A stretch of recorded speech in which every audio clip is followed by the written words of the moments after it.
Welcome everybody to the Magic Beans podcast. We are back again for episode number 32. I'm your host and my name is Shorty and I'm joined by just a couple of beans tonight. So we have on the line tonight Cracker. How you going, Cracker? Very well, thank you, mate. Yourself?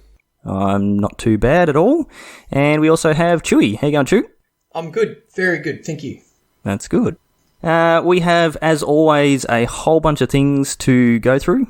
We seem to say the same thing every single week, that there's always a lot going on in the Magic world, and I think probably because we record every second week, it's doubly so, but it means you guys get a lot of good content, or we hope it's good content, but at least we think you get a lot is. of content, yeah. Yeah. Yes, there's a lot of content. Whether it's good or not is entirely up to you. We'll let you decide on that one. It's subjective, right? Like, it's different for each person. Yes. All right, so first cab off the rank is the Arena Open. So Cracker and I did a special episode last week that if you haven't listened to, there's probably almost no point in going back and listening to it because it was very specific to last weekend and the Arena Open. We spent a lot of time talking about best of one, and as we'll get into a little bit later in the cast, that is now completely changed. But Cracker and I, actually all of us, Chewy, you competed in as well, the Arena Open that was on the weekend. So I think, Chewy, you're going to take us through that? Yeah, I entered in it. I didn't really compete in it. There is a difference there. That's usually how all of my tournaments go. I enter the tournament. Well, look, someone's got to make up the numbers, right? Yeah. No, you've got a bit of a vein of form, which we'll get into. But so those who were living under a rock or don't play Arena, there was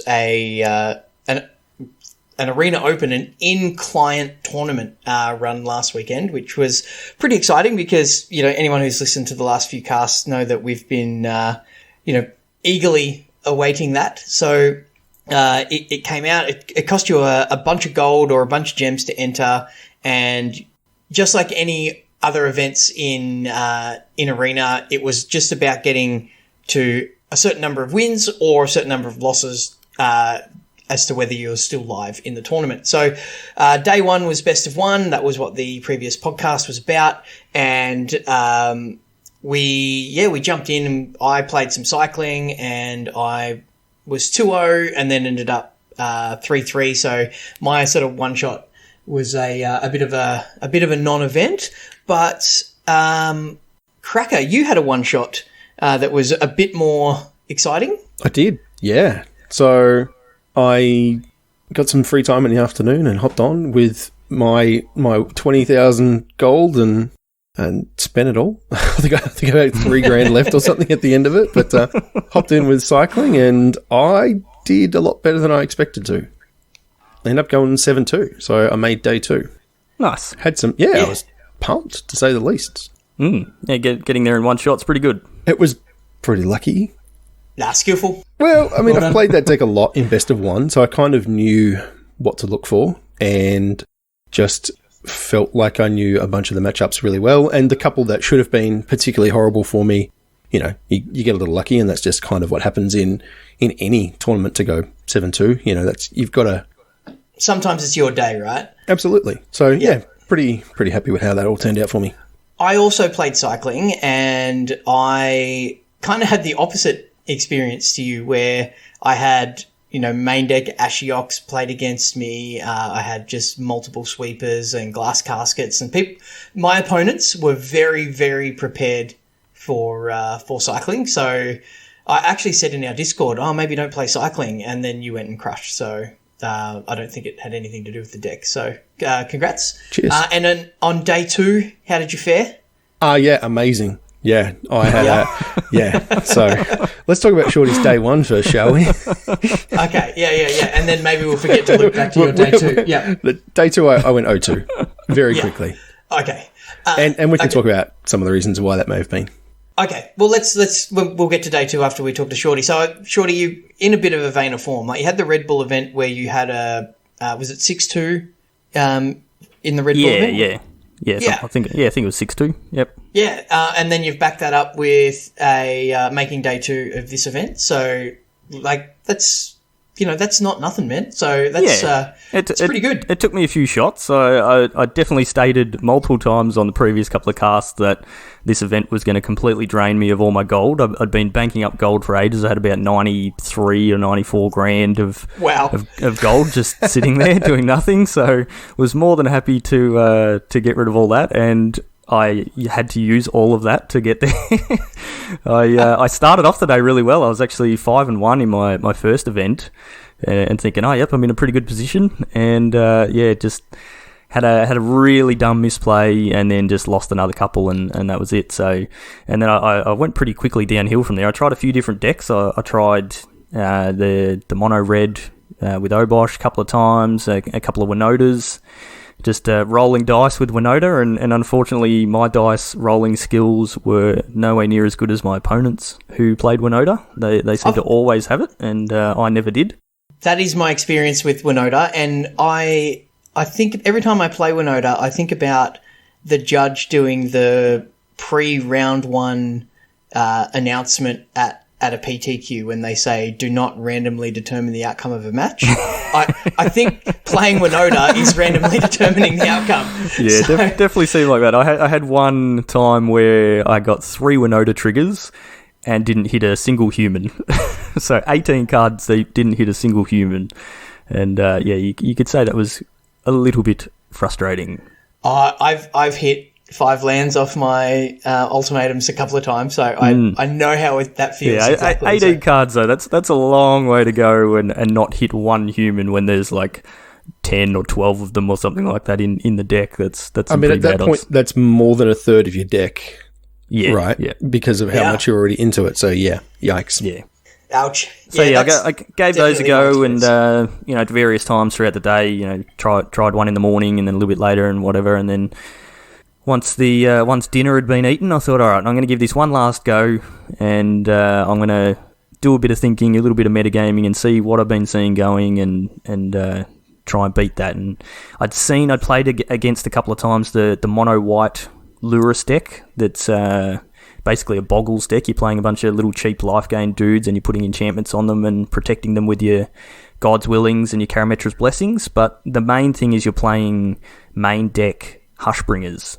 I was playing 3 in my list, and that basically completely shuts down Winota, and it's very, very good against the Yorion Luca decks, as well as a few other random things that it's quite good against. So gave that a go, and got there with a 7-1 run through to get me into day 2. So I was very, very happy and very relieved to get that. Yeah, and you had a good start on day 2, but didn't quite convert. Yeah. So day 2, you only had 2 losses. Once you got your 2 losses, you were out. So I started 2-0, got my first 2 wins, and then unfortunately racked up 2 losses straight after that. So that was my day done. So what did you play in the best of 3 format on day 2? I really struggled with trying to figure out what to play for the best of 3. I think we'd spent so much time focusing on best of 1, and I hadn't been playing that much best of 3. I didn't know what to expect and what to go with, and I ended up just sticking with the mono white deck, juggled around the numbers a little bit and put a couple of things in the sideboard that were in the main deck and that sort of stuff. But I thought, it's a pretty good deck, it's pretty solid, it has those quick draws where you just get off to a quick start and it's just game over. It's got a pretty good mono red matchup because you're gaining so much life and you end up with these big blockers, and you have those Hushbringers to help shut down the decks like Yorion and that. And my first 2 rounds I played against mono red and crushed those both 2-0, so I was really happy with that. And then I think I lost to a Luca deck, and then I lost to a red black sacrifice deck, and that was it. So it was good fun though. Priest of Forgotten Gods against 1 creature with 4 enchantments on it. That's a hard matchup. Yeah, you're constantly trying to keep an extra creature on the battlefield to make sure you've got some sacrifice fodder, which doesn't always work when they've got Claim the Firstborns and things like that as well. So yeah, tough one. Don't talk to me about Claim. So, one of my losses, I cast a Lurus, and then my opponent claimed it recast their Soul Guide Lantern from their graveyard with my Lurrus, and then and then sacrificed my Lurrus to their priest, which killed my fox. Right, and I had Lantern cast against me 4 times in that game. I was a little tilted, to say the least. Yeah, but that's a beating. That just felt just gross. Anyway. Shorty, you said that you had a fun experience when an opponent stole your Obosh. Was that it was steal your Obosh and then cast Deafening Clarion to kill the Obosh? Yeah. My opponent stole my Obosh with their Agent of Treachery, and then went to Deafening Clarion to wipe the board of my little dudes, and didn't realise that it was going to double the damage and just completely wipe their own board as well. And I got the nice little oops emote from them. I think they didn't quite expect that. Nice. But they still won the game, so it just didn't matter. Maybe we need to have an evergreen topic, which is just read the card. Yeah. That's great. So you've mentioned Agent of Treachery there. I don't think we'll be worrying about Agent of Treachery stealing your Obosh for a little while anymore. To come. So we mentioned on the cast last week, just sort of at the start of the cast, that there was going to be a banned and restricted announcement coming up at the start of this week, June the 1st, and it came out. So Cracker, do you want to give us a run through that one? Yeah, certainly. So in Standard, Agent of Treachery is banned. Fires of Invention is banned. In Historic, Agent of Treachery is suspended, and Fires of Invention is suspended. So, a lot of speculation from everyone as to what they would do. It seemed pretty clear that there needed to be a couple of targets. I think everyone was just really sick of turn 4 Agent stealing your thing from, a couple of different angles. So, there was both the Winota decks and the Jeskai Allurian Luca decks. But the other thing that happened was also a Companions rules change. So that one's kind of interesting. So basically, if you played with Companions, you know that it started in your sideboard and you could just cast it at any time you could normally. But they've changed the ruling now so that you, at sorcery speed, can pay 3 generic mana to take your Companion from your sideboard and put it into your hand. And then you cast it as per normal. So they have nuked it, basically. They've added a commander tax. They've added a super commander tax. Well, this does a couple of things, right? Obviously, it slows them down because you have to, often time walk yourself to get your commander. But putting it in your hand opens it up. And this is particularly for the historic, modern, legacy, vintage. You can be hit with a Thoughtseize now, where your Companion was always sort of just protected from that in your sideboard, not being able to use hand disruption to stop someone from casting their Lurrus or their Urion. So I think that's an interesting change. It makes me wonder, are all of the Companions 3 mana undercosted straight out of the gates? And that was half of the problem. I don't know, but it's probably not going to be the last change to Companions that we'll see ever. Now, I think it'll be the last change we see in this set, but I think they will reprint Companions because... Yeah, I reckon they will too. They need to, just like Planeswalkers.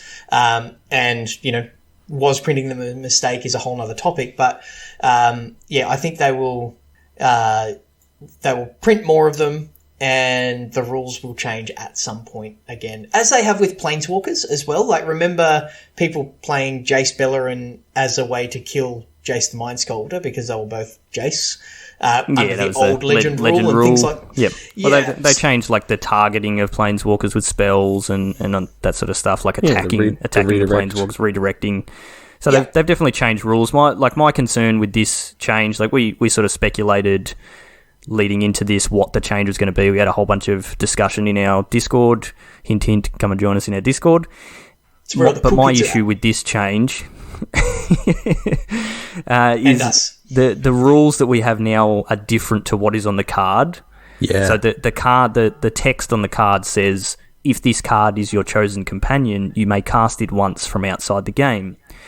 which is not the case anymore. So there was a whole bunch of different options that they could have gone with, and I think this is a good option, and I think it's definitely going to make enough of a difference to put a bit of a damper on companions. They're not going to be as prolific as they have been recently, but it's just that little thing that eats at me that goes, okay, yeah, but that's now not what it says on the card, and that makes it very confusing for people that aren't up to date with what's going on, and anyone that, you know, is just buying these cards for the first time and that sort of thing. So I would have preferred that they'd found a way to stick with the actual rules that are on the card, and you know, do some other rule that sort of goes with it, or, you know, accompanies it.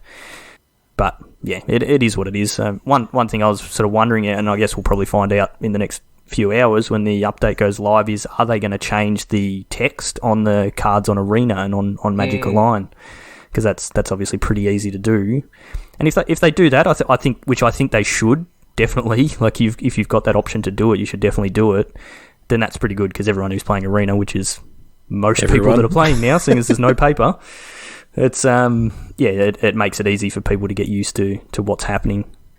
Yeah, I think that's a valid concern, but they've kind of dodged a bullet because of the other goings on around the planet. So it's a really interesting, almost a crossroads, where a Wizard's making a decision now that they make Arena first, and, you know, make the digital cards first and the paper cards second. Like, is that a shift? That's probably a whole nother topic to get into, but you know, with things like the actual wording on cards not matching what the card does anymore, and the other circumstances, I wonder if we will see a shift to, you know, a more digital game rather than a paper game that we've been used to for 20 odd years. I don't know. Maybe. I mean, there is some similar precedents to this in terms of old cards having completely different rules text to modern templating. So there's some arguments about the fact that, stuff. Absolutely. Well, just like, you know, this creature doesn't tap when it is attacking and stuff like that. And now it's just like vigilance. So they've changed keywords and things like that. So there is kind of precedence for that. It is I have a jungle line that says it cannot intercept. Yeah, exactly. Right. Yeah. Can't block. So, you know, there's some level of that exists already where, like, I mean, I've got, you know, cards in Chinese. I can't read Chinese, but I know what the card does. You know, so there's the Moloku that made 2/2s instead of 1/1s, right? Yeah, and there was a Planeswalker that came in with the wrong loyalty. I think it was printed with the wrong start of the loyalty. There's like Hostage Taker. They changed the wording on Hostage Taker. They errated that immediately. Yeah, because otherwise it could target itself and go and have infinite. Yeah. So look, I wouldn't be panicked about the fact that they're building to Arena first. It seems like they're thinking towards it a little bit more, but. You know, back to the actual bans, do you think that with companions, they went too far, not far enough? With the bans, like what they've actually banned? No, with the companions change, like the actual 3 mana at sorcery speed. Yeah, I think it is enough. We'll probably get into that a little bit once we sort of start. You know, we want to have a bit of a chat about how we think the metagame's going to change. I think it is enough to make a big enough change that people can stop complaining about companions. Well, okay, so I think in every older format, they've basically killed them, right? Except for the slow ones. So tapping out in Modern on turn 3 to put a card from your sideboard into your hand is a losing proposition. It is. I think they've probably I would have liked an instant speed. Too much. No, instant speed... Yeah, that'd be broken, especially because you can't interact with it. It's not an activated ability. Yeah, but what's wrong with that? Three mana. It leads to issues. Yeah, if you've got because but you can do something with my mana, right? Yeah, but you can do it at any time. So if, you know, I thought sees you, and you've only got one card in your hand that I know you really want, and you just go, oh, I don't want to discard this card, so I'm just going to bring in my companion or whatever. Yeah. Or similarly, it gets around Thoughtseize. You know, if I've got a Thoughtseize. Knowing, you know, if you've got Lurrus and you've got a deck that's only going to have a couple of lands in play at any time, you go, I'm going to go and get it and I'm sandbagging that Thoughtseize so I can snag your Lurrus, if you can just do that at the end of my turn. Yeah. Yeah, instant speed would be nice, but I think it would lead to problems. Which maybe. Yeah. I'm just floating it out there. I'm just curious as to, like, is that too far? I don't know. Yeah. I feel that you're still 2 mana might have been enough, but I don't know. Maybe with mana engines in older formats, 3's appropriate. Yeah, but I don't think 2 would have been enough. I think it's very easy to just have a spare 2 mana on a turn and just go, okay, well, I'll just burn this on getting getting my companion. Where 3 is big enough that it's like, okay, that's actually, in most cases, that's most of your turn. Yeah. Like, I think the way I see it going forward, and not just in Standard, but in older formats as well, if you've got a deck where having that companion is no real restriction on your deck building, like it just slots in or whatever, or you might have to make some minor changes, but it doesn't really affect your deck, like a card like Lurrus in like Death Shadow builds and the red-black builds and stuff that have been getting around now in Pioneer and Modern, there's very little downside to having it there. And like the cycling deck in Standard, right? Yeah, and you kind of go, well, okay, yeah, I don't want to spend my third turn tapping out to put this card in my hand.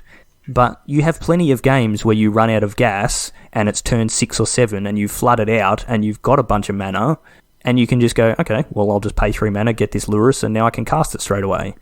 So they're definitely still going to have a place, but it's because they're not so easy to get and you don't always have them. You don't have like a deck like Mono Red with Obosh. You may or may not play it. You probably won't because you probably got a better option now, just sort of going back to Embercleave. But you want to get Cleave back in, yeah.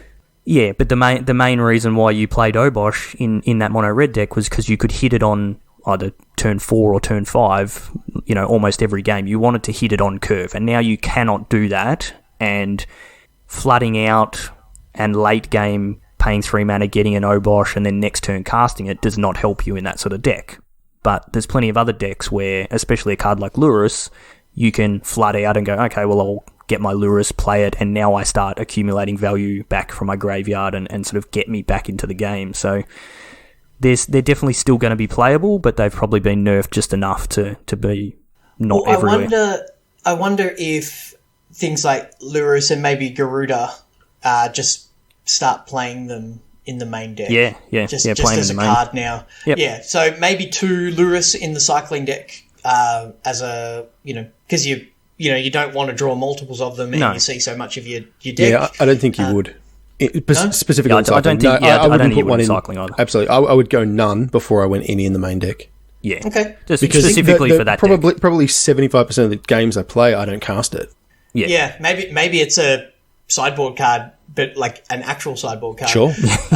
Or you could just play Call the Death Dweller or whatever. But but I'm just thinking like the Garuda. Not that deck goes around so much anymore, but that combo deck with. Well, it's pretty big in Pioneer. It's also very big in Legacy. Yeah. Yeah. So maybe you just play 4 in the main deck. Yeah, I think most of them were playing 2 or 3 copies in the main. Multiple in the main, and then the one in the sideboard. But that's what I mean. Like they were already playing the ones in the. But you just. So before we sort of get right into Standard and where we think that's going to be, what do we think about the actual bans? Like for me personally, I sort of mentioned on our Discord, I was actually fine with Standard the way it was. I'm fine with Companions the way they were. I was fine with the cards that were in there. Yes, there was a top deck in Jeskai, Yorion, Luca, but it made it interesting that you had to try and find a way to beat that top deck. And there was plenty of decks getting around. I mean, we sort of didn't touch on it, but the decks that went 7 wins in the Arena Open, we had this is not a complete list, but decks that got reported on mtgazone.com. There's 3 Teema Umori Mutates, 2 Jeskai Yorion Luca. Man, this is tongue twisters. 2 Teema Rex, 1 Azorius Control, 1 4-color Winota, 1 Gruul, 1 Fires, 1 Winota, a Jeskai Winota, a Jund Sacrifice, a Mono Red Obosh, and a Green White Auras. Like, that's a lot of different decks. Like, that's pretty diverse. And the deck that had the most of those wasn't even the Luca deck. So I was kind of happy with it. I'm not sad to see Fires go, personally, because yeah, sometimes you have those turns where it was just bonkers. And Agent, I don't really care that much about Agent. Agent's frustrating to play against. Like as Cracker said, if on turn 4, on the draw, you have land stolen and you can never kind of catch up. It's not fun. It feels like Stone Rain a lot of the time. So I'm actually fine with that as a ban for a couple of reasons. Is Agent the problem, or is Renota the problem there? Well, it could be all Renota of these things. Will be a problem. Yeah. All of the things happening with the polymorphs of Luca and such. So I think this is that's not happening till turn 5.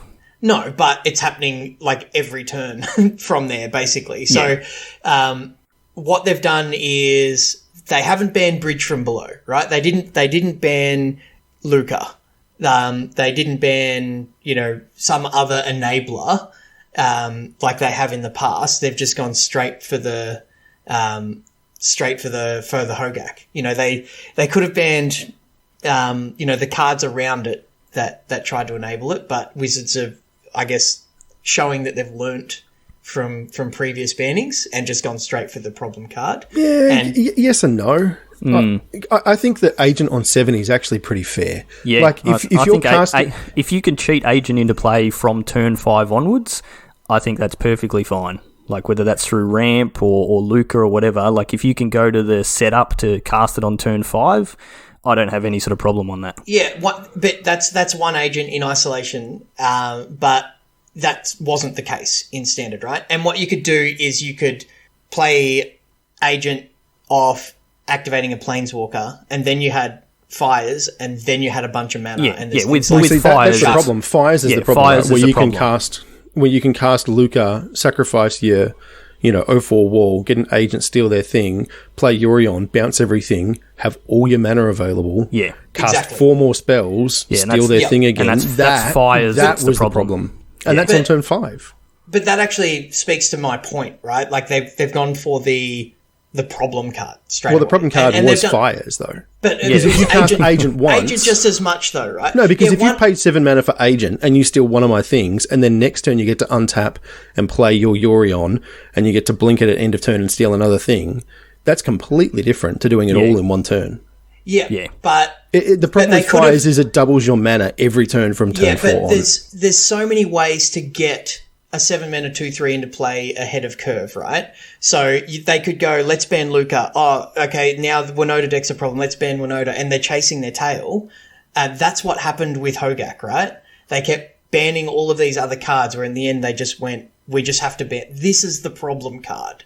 So I'm not mad that they've banned Agent at all, just to be very clear here. If you've got Fires and Yorion and things going on, if that was all happening, but instead of stealing my stuff, you just played like a giant monster, like how different is the game? Like there are giant monsters in Standard, right? You can play like 8/8 flyers or whatever that guy is that, whenever you can pay a life or kill something or whatever it is, right?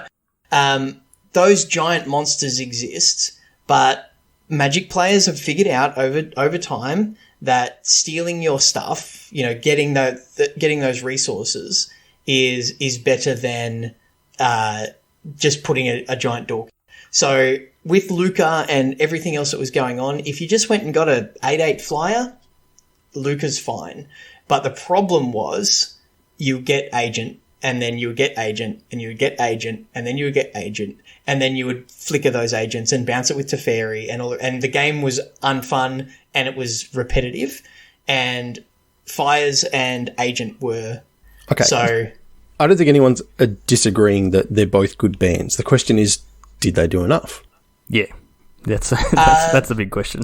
So and like honestly, no one knows now. So I guess there's a couple of things to point out now. Is that Simic is back on the menu, right? Nissa is about to come back in full swing. You're going to see giant Hydroid Crisis and things, because that is now a really good engine again, right? Now that you've got to pay 5 mana for your mana doubler and have it survive a turn. And Team of Wreck is the other thing. So should they have hit Reclamation at the same time? That would, I don't know. There's enough aggressive decks in the format, I think, that they've hoped that the aggressive decks will keep Team of Rec in Well, check. no, Teferi is the thing keeping Team of Rec in check. True, yeah. So, well, you've got Mountains and Teferi. So I think whilst Team of Rec's still a good deck, and I like that there's an interesting deck that attacks from a different axis in the format, and it's got sharks now and stuff. That's great. So I think that is okay. I have no issue with that. The Nissa Hydroid Krasis thing, I mean, as I just said, like, if you just play a big dork, then I'm fine with that. So, if I can just, kill your Hydroid Krasis or play a bigger Krasis myself or whatever it is, then that's more enjoyable than not being able to play Krasis because you're just going to steal it, or you're just going to steal my Nissa. So it allows more diversity in the metagame, whether we see the diversity, but, I expect to see a whole lot of Euros and Nissas running around, just like we had pre-Ikoria. All right, so while we're sort of talking about the possible decks, let's continue along that vein and sort of go through the decks that have been those top decks and how we think they're going to change and adapt with these bans and the companion changes. So I thought we might just go through those sort of list of decks from the 7 wins from the Arena Open. I also just wanted to point out, like, the people that I saw that were getting the 7 wins on the Arena Open, they were like top pro level players, like your Willie Adels and Andre Stroskis and Taruya Kakame, like pro level players. So it's, there was a lot of criticism about it being a best of 1 event on day 1 and then best of 3 in day 2, and it still proved out that the top players are the ones that win these events. So I didn't feel so bad about my 2-2 record on day 2 when I knew I was playing against people of that sort of caliber. Anyway, that was a Chewy tangent. Let's get back on track. So I enjoyed it. You should do more of them. All right. So Amori Mutate. So have you guys played this deck? I've played a bit of this deck. Played against. I saw you lose with it when we did our coverage. No, that was a different version. That was a garbage version. that was a completely jack build. Yeah, so it's I've not really seen it. The only thing that's changing in this deck is Umori. The companion is the companion cost. So I don't think Umori is essential to that deck. So you can either just not play it, and I posted up a list on our Discord going back to like a similar build, but going back to playing Nissas and things like that. So get rid of the Umori and you can play some non-creature spells again. So I'm tipping that deck will survive if you've got the cards for that. You can. You can definitely continue playing that.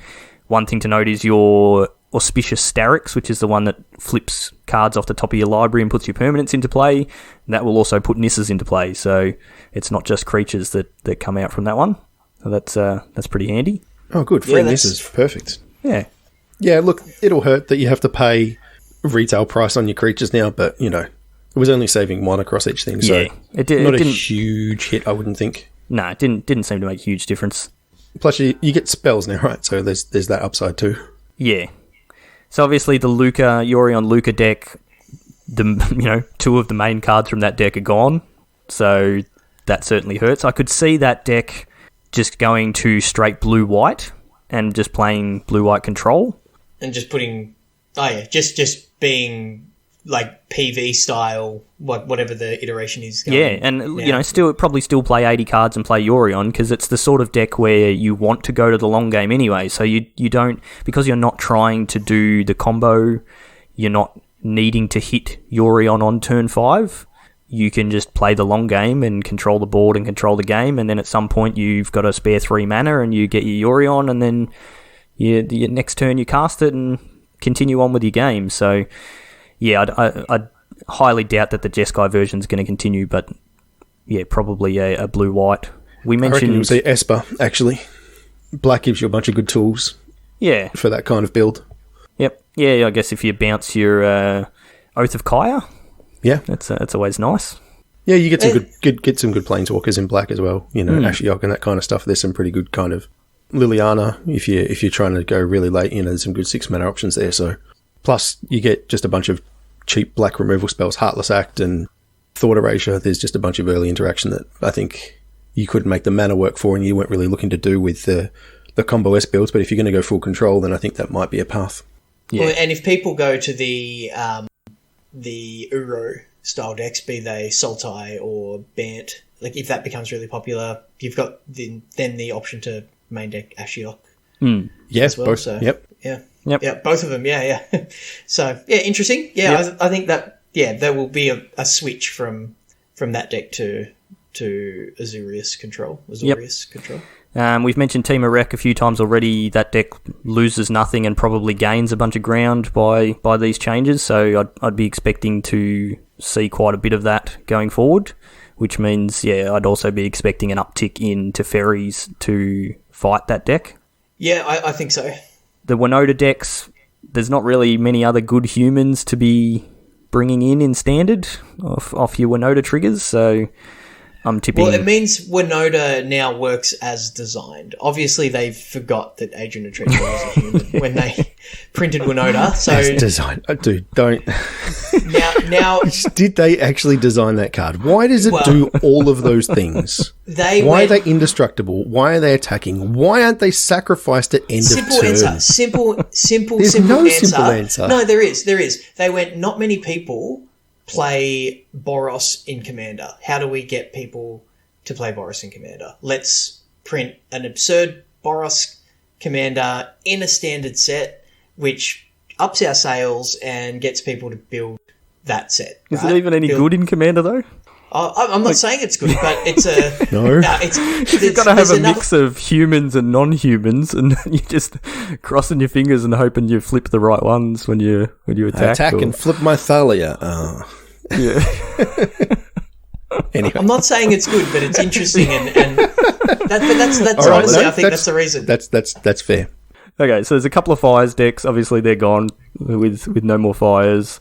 Gun Sacrifice, that deck was not playing any companions anyway, did not play fires or Agent of Treachery, so I'm tipping that deck just continues. I think that gets better, actually. Putting cats in ovens as it does, and I think I'll be flipping back to playing that deck for a little while. So I've seen lists recently, just as a quick segue here, playing Bolas' Citadel as a top end. Yeah. That is spicy. That crops up every now and then. Yeah, that's what I played against in the Red Bull event. Yeah, it was it's Citadel version. Yeah, it can go off. I've seen people play it and then just go, cool, cat, oven, scorpion, 10 permanents dead you. Yeah. just stupid. Especially if you've got, what are the devils called? Mayhem Devils? Yeah. Man, you got a couple of those in the battlefield. Yeah, exactly. Yep, easy game. Because you're sacrificing them all at the same time. Even if one of those everything is the Mayhem Devil, you still get all the triggers. Yep. Pretty good. That's pretty handy. The other big one, Obosh becomes mono red. Goes back to the dwarf and the cleave, right?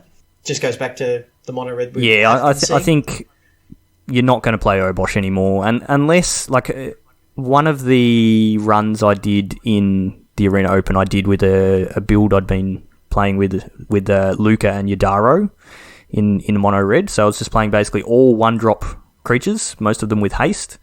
The banners, light up the stages, shocks, and then a few Lucas and a couple of Yadaros, and just being able to hit 5 mana and pop out a Luca, sack one of my small dudes, and go and get a Yadaro was pretty nutty. You could also, I was playing the Torch Courier, which you can sacrifice to give one of your creatures haste, so you can cast your Obosh and then give it haste straight away. So if that deck, I'll definitely fiddle around with that deck a little bit more, and that deck would probably continue playing Obosh just to have it as an option. But I'm tipping the regular mono red build will just go back to Embercleave and Torbrand, because it's been proven to be good, and it will be good until those cards rotate out of standard. Yeah, I could see the split where you maybe play 3 Torb and 1 Obosh, because the additional Torbrands are pretty rubbish when they get stuck in your hand. So you might see a split, but yeah, I agree. Yep. I think that's valid. So what about decks that are not on this list? So cycling.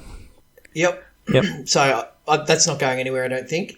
I expect an uptick. Like looking at the the expected metagame, if you look at what the Team of Reclamation, Azuria's Control that we anticipate, or the 3-color Esper, then you've got Cat Oven Deck. That's what I'm looking for. I think that Questing Beast's stock is going to go up. If you think about what's being played, obviously Questing Beast, it trades with a Fox. That's bigger than it, but all of the tokens that get made out of the Rescuer, Questing Beast just waltzes past. It's pretty good against all of the Planeswalkers out of the Troll decks, and it's just a very good card. Yeah. So it hasn't been played much, right? And I don't know what it goes in, whether it's red, green, or green, black. No, it goes in the Simic shell, man. Right, the one we were talking about before with Nisses and Krasis and Urus and stuff. It's a pretty good card to mutate onto. I think you just end up with just another big mid-range pile. We haven't seen one of those in a while, and I wouldn't be surprised if we get one back again, whether it's Bant or Teamer or but it's some blue-green base. Yeah, but there could also be just green-based. Well, there's also just mono-green Stompy as well, right? Which we have been getting around.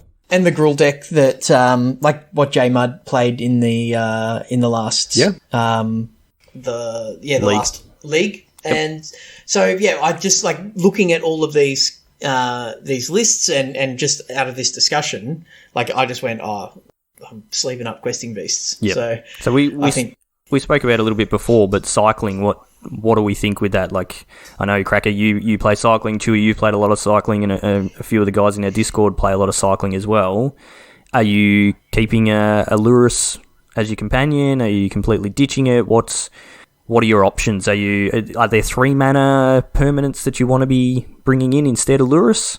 Like, if you get rid of Lurrus as your companion, do you have other options? I don't know enough about the deck to sort of know what to do with it. In best of 3, I would be tempted to play the 3-mana 2/3 guy that taps stuff. The Snare Tactician? Yeah, that's the one. Out of the sideboard for, if we end up with a mid-range pile type deck that's just going to play one giant fatty, being able to tap that down and never let them, attack or block with it, might be an option. I don't know if it's good enough, but I'd be thinking about that. But if it's in your sideboard, you can still start game 1 with Lurrus as your companion. If you're not losing anything from it, you might as well have it, right? Yeah. If there's no downside to it, then you might as well. Yeah, I don't know. I need to play some games. Like, the idea of Yadaro is interesting, but you also have a limit to how many 2-mana cyclers you can play in that deck. So I don't know whether that's quite good enough, but it might be. There's some room to explore, but the core engine of just 1-mana cyclers into Zenith Flare is too powerful to go away. Yeah. Zenith Flare it's not like tier 1 all the time, but it'll have its moments in the sun where it's the best deck again. It'll be there in best of 1 for a very, very long time. Yeah, for sure. And because I will be playing it until it rotates. Yeah, absolutely. And I've been playing a little bit of Mardu Knights lately with Lurrus, and getting those cleaves on. Yeah, I think I'll drop Lurrus and try to get some Ember Cleaves in there and see how that goes. I don't know. I'm interested to try it out. I'm not sure whether it's the answer. I'm not sure whether Mardu Knights is the answer. But it's there'll be more Ember Cleaves basically. There'll be more. Put some Rotting Regisaurs in there and to go with your Ember Cleaves. Yeah, exactly. Yeah. So. Yeah. Love it. Oh, I'm excited by that. Yeah, fair enough. It's almost like a mini rotation. So, look, go ham. You'll find out in the next couple of weeks what shakes out of it. But yeah, well, yeah. Speaking of that, so we do have coming up in a couple of weeks the first of the replacement events for the paper players tours. So they announced a couple of weeks ago. I think we mentioned it very briefly, but we sort of didn't go into it, that they were scrapping all major paper events for the rest of the year. And this is the replacement for those. So probably the most popular announcement Wizards have ever made. Like the social media zero sarcasm response to this was absolutely overwhelmingly positive. Everyone was positive. Everyone loved it, especially the cuts in the prize pool. Everyone loved that. They did. But it's look, like you could completely scrub out of the event and still get like $250, right? Yeah. So, it's the expected value is actually higher in this event than Stop enough. Come on. And you can do it in your tracking pants on the couch. Come on. Yeah, I tried playing the Arena Open in my pajamas. Didn't end well. But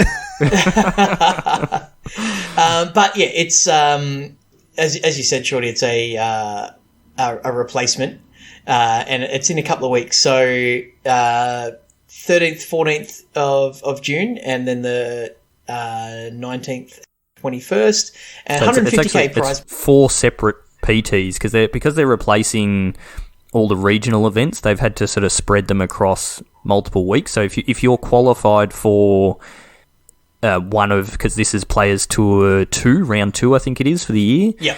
If you were qualified for those, you can play in one of these 4 events. So you just pick which one you want to play in. So I'm tipping you're going to get a lot of people that want to play in the later ones so that they can see the metagames and all that sort of stuff. So the first couple might be a little bit small, but that might not be a bad idea to actually get in on the early ones. A long time between those events, man, to...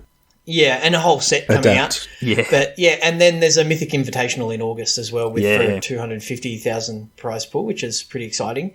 So, the high level tournament Magic is different, I guess is the takeaway. Like whichever side of the fence that you sit on, there is a high level Magic is continuing. It's just changed. Change always causes a bit of pain.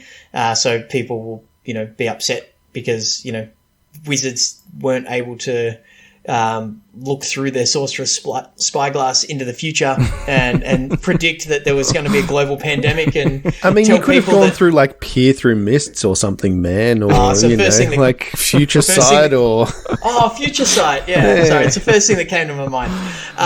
So yeah, and these all come up to the grand final.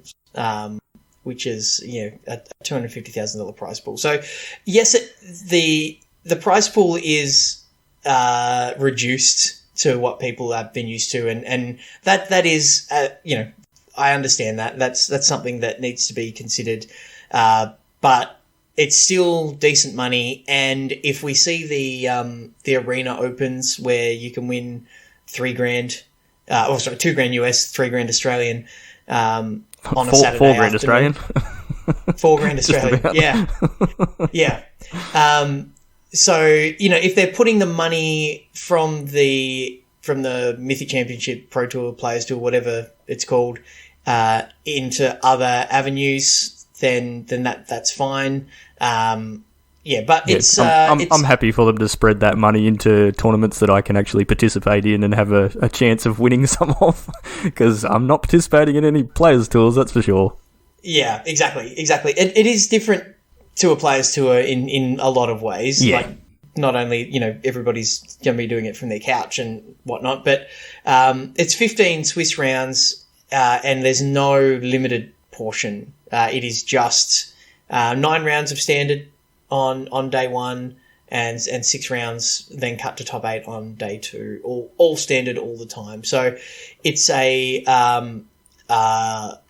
different format than what we're used to seeing in almost every sense. So it's new, so it will have a bit of interest, and I'm sure Wizards will learn a little bit from it. And the second half of the year, I don't expect it to remain the same. They'll take learnings out of that. Hopefully they manage some good coverage. If it's all arena, it's all good coverage, but how they stream games and such, I'm not sure how that's going to work. Yeah, they haven't actually said, like, if you read through that announcement, they haven't actually said that they will be doing coverage. They haven't said that they're not either. But they also haven't said how they're running the tournament. From what I could find. So I don't know if it's being run in client, which they haven't been able to do yet. They currently don't have that system in place to actually run Swiss rounds in client, or if they're running it through Melee or something like the tracker event that we tested for, which I don't think's up and running yet. So I'm not 100% sure how they're going to run it, and I'm not 100% sure if or how they're going to do coverage. So they may be doing coverage, and if they do, they'll probably just be picking up people's streams, kind of like CFB have been doing for their online, like the GP onlines and all that sort of stuff. But yeah, we kind of don't really know yet, so we'll have to sort of wait and see. But yeah, that's the first couple are on June 13th, so that's a week and a half away from when we're recording. So that'll be our first chance to see top level play in this effectively new standard format. So keep an eye out for that and see if someone manages to break it. Yeah, and we'll have the replay going on my birthday on the following Tuesday. Yes, Nice. yes, we will. Yeah, pretty excited about it. So to go along with all the other millions of things that we've had in these last couple of weeks, there was some more new products because everybody has so much disposable income these days. Well, so. Speaking of disposable income, I hope you've got all of it. Speaking of mortgages, I hope you want to double it. Hey. There's a new set coming out called Double You Masters. want both my kidneys, yeah. Both my kids. I've got 3. So I'd happily trade 2 of my kids for a box of Double Masters. I can edit that out, can't I? No, we just don't tell them which two. It's fine. Our wives don't listen to this anymore anyway. No. So, yeah, Double Masters, not a lot of information about it except for the fact that there's now double the rares, double the box toppers, double the price, boxes More than double the price I've seen. Yeah, but the boxes are actually pretty close to price to what Ultimate Masters was when it came out. So they're looking to be about $300 US. I've seen them in Australia, I think, for $450. Was I saying? Pre-selling for $450. So the Expected pre-sales have retail been $5. Yeah, they've been listing them at $500 with a $50 discount for pre-sale, so 450 Australian bucks. Yikes! given a normal box is 160 Australian, Yeah. So yeah, triple the price. Well, not quite, but anyway. Yeah, so look, there's some really powerful cards that they've got, previewed. There's like Doubling Season and some other flashy mythics like Mana Crypt and some other stuff. So they're like, the set looks poised to have a bunch of really bananas commander cards. Basically, I think is probably a good way of putting it. Commander Masters, people are calling it, right? Almost, but yeah, I don't know. It's tricky, There's, I'm glad they're doing reprints. I don't hate the fact that there's like alternate arts and all that sort of stuff. There's the new extended frames and some comic book arts and stuff like that. You can have a look on their site. They will come out in the next little while, but we've got some other. I think August it was meant to be. I think so. Yeah. It's August just 6. another product that's not really for us. Available on Magic Online starting August 6 on Magic Online $6.99 per booster. So yeah. No thanks. Anyway. I'm sure Chris will be buying a number of these boxes, and we will get to play with the pretty cards at some point. That's it. Fingers Speaking crossed. of pretty cards, there's a new secret lair. So there was a lot of talk about fetch lands, and people were happy that fetch lands got reprinted, but unhappy that fetch lands got. No one was happy about that at all. You didn't let me finish my sentence. So, like, hey, we're going to reprint fetch lands. It's like, yes, that's great. And then it's like tricked you, right? So it's, but the next secret lair is a little bit more exciting. Shorty, what's it called? Mountain Go. Yeah. So there was 5. Well, it's another dropped again. mass drop. They're calling these ones. Right? This is the summer super drop of secret lairs. Woohoo! Yeah, there is full sleeves, the tattoo pack. So there's five really cards cool. in that. Yeah, they're all tattoo art. So there's a Pithing Needle, an Inkmoth Nexus, a Spell Pierce. Looking at small art, and I can't read what the cards are. There's a Eternal Witness, and what's the other one? I've lost it. Oh, no, I'm in a queue now. That's not what I want to be. Blood Artist, that's the other one. Blood Artist, yeah. There's Can You Feel with a Heart of Steel. This is one that's right up Chewy's alley. You got some Darksteel Colossus and an Arcbrand Ravager and Walking Ballistas, things like that. They actually look pretty cool. They're like big mech type arts on those ones. It's similar vein to the Hangerback Walker Godzilla tree, right? Yep. Yeah.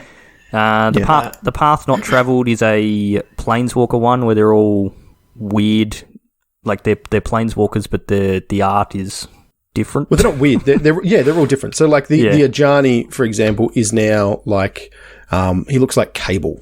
Yeah, they're like from Marvel, titles. and so like Domri looks like Indiana Jones, and there's so they're drawing inspiration from other media. Is it Tamio San Diego? Is that what I'm seeing here? Like, where in the world is Tamio San Diego? Could be. Yep. Okay. There's ornithological studies, which is a whole bunch of birds, including like birds of paradise, with like realistic art of birds, I guess you'd call it. They look like things you'd find in like old Nat Geos and stuff like that. Yeah. How there is not an ornithopter in this It's not a bird. Yeah, but it's ornithological. Come on. And the last one, Mountain Goat. It's got lightning bolts. Yeah, so this is 4 lightning bolts with 4 different arts. And I will be picking these up, I think. I'm going to... Yeah, they're pretty cool. Yeah. These ones, I like them. I'm a big fan of lightning bolts. 4 hours till they drop. Yeah, so a couple of these have already gone on sale and have ended, so you've probably missed out on that. You can still get the big bundle, but there's a couple... As we're recording this, the Path Not Travelled is currently available, and then tomorrow, well, in the next few hours, the Lightning Bolt one comes up, so I'll be probably picking that up tomorrow. And then the ornithological one will be available as well. So, yeah, normally we don't really talk too much about the secret lairs, but we quite like the lightning bolt one, so we thought we'd mention that. Yeah, if you want to get all 5 of them, it's $170 US. So, and you also get, I don't know if it actually says it on the thing, but if you buy the super drop, you get a random, each summer super drop bundle comes with a randomly chosen enemy fetch land. So you not only get the 5 secret lairs. Oh, well, that's okay. That's meaningful reference now. Yeah. Well, that actually, sorry. Your enemy fetch land could be worth more than what you paid for the bundle. It's guaranteed to be. Yeah. So that's not bad. I might think about that. That's only if you buy the super drop with all 5 of them, which is $170 US. Yeah, but if you get a Scolding Ton. Yeah. Yep. Yeah. All right. So there's another release that's coming out pretty soon, Cracker. Oh yeah, Core 2021. Yep. Is that the Teferi set? That is the TEF set, and we are. How excited! Cracker is so excited. No, is it just people? It's just little TEF. I hate. All the other ones have been good. Like OG Teferi is a great card. Anyway, I played so many Teferi's motes. In standard, that was great.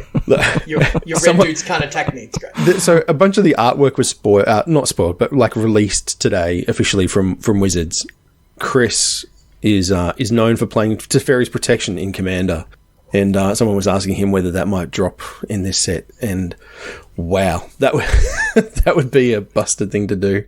So hopefully not. So officially, like the spoilers were previews were meant to start tonight. On the 7th, right? No, they were actually meant to start tonight, and I saw a tweet today saying that they've delayed it. They're going to start tomorrow. Okay. Just due to the stuff that's going on over in America. But yeah, we're getting spoilers or previews every time. The actual reason they did it is it was planned for today, but Teferi's known to be a bit of a timer. Oh, yes. Oh, just let's slow it down. Let's not, because this podcast's going on for long enough. It's pretty long. And also, the other thing is Jumpstart is coming out basically at the same time. So that's due to drop in July.